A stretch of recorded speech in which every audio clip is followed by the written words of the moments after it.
नाशिक येथील भोंदूबाबा अशोक खरातला पोलिसांनी 18 मार्चला अटक केली आहे. एका विवाहित महिलेवर लैंगिक अत्याचार केल्याप्रकरणी ही कारवाई करण्यात आली. या अटकेनंतर आता अशोक खरातच्या अघोरी कृत्याची व्याप्ती वाढतच चालली आहे. आतापर्यंत त्याच्यावर लैंगिक छळाचे 6 गुन्हे दाखल झाले आहेत. सोमवारी आणखी 2 महिलांनी अशोक खरात विरोधात फिर्याद दाखल केली. तो विधी करण्याच्या बहाण्याने कशा प्रकारे लैंगिक छळ करत होता याचा खुलासा FIR मध्ये करण्यात आला आहे.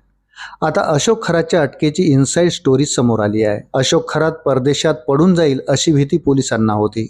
त्यामुळे अटकेच्या 8 ते 10 दिवस आधीपासून शिर्डी पोलिसांनी अशोक खरातच्या घराबाहेर साध्या गणवेशातील पोलिसांना तैनात केलं होतं. त्याच्या प्रत्येक हालचालीवर लक्ष ठेवलं जात होतं. शिर्डी पोलिसांच्या या ट्रॅपमुळेच खरात पोलिसांच्या तावडीत सापडला, अन्यथा तो परदेशात पडून गेला असता अशी माहिती समोर आली. ऑफिस बॉय नीरज जाधवने अशोक खरातच्या काळ्या कृत्याचे सगळे व्हिडिओ शूट केले होते.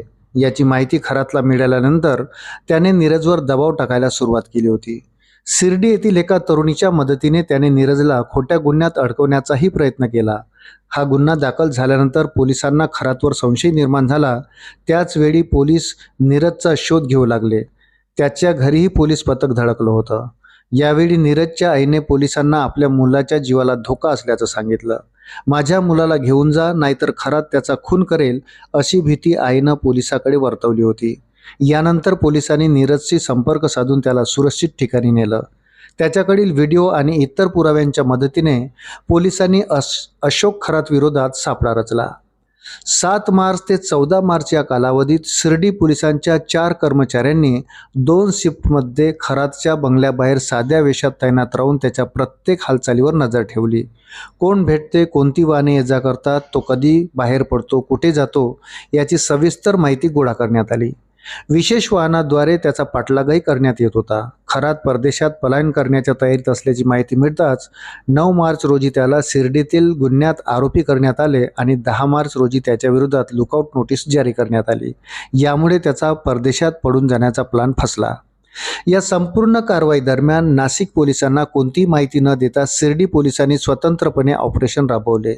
ही बाब विशेष लक्षवेधी ठरली आहे.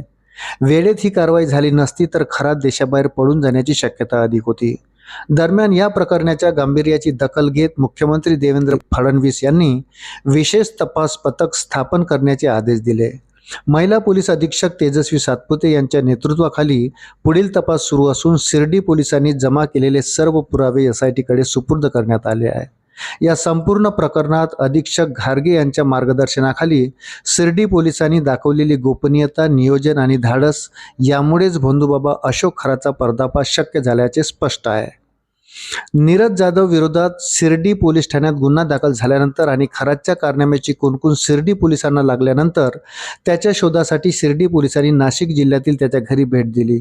तेथे त्याच्या आईकडे चौकशी केली असता त्याच्या आईने शिर्डी पोलिसांना सांगितले की नीरजची काहीच चूक नसून त्याला तुम्ही तुमच्या ताब्यात घेऊन जा, नाहीतर अशोक खरात त्याचा खून करू शकतो. अशोक खरातचे सर्व पुरावे त्याच्याकडे असल्याचे शिर्डी पोलिसांना समजल्यावर पोलिसांनी नीरजशी संपर्क साधून त्याला त्यांच्या ताब्यात सुरक्षित ठेवले. त्यांच्याकडून आवश्यक ती माहिती मिळवली जात होती. त्याच्या 2 मित्राकडूनही पोलिसांना माहिती मिळत होती असे सूत्रांनी सांगितले. अशाच नवनवीन अपडेटसाठी व्हिडिओला लाईक आणि चॅनलला सबस्क्राईब जरूर करा. धन्यवाद.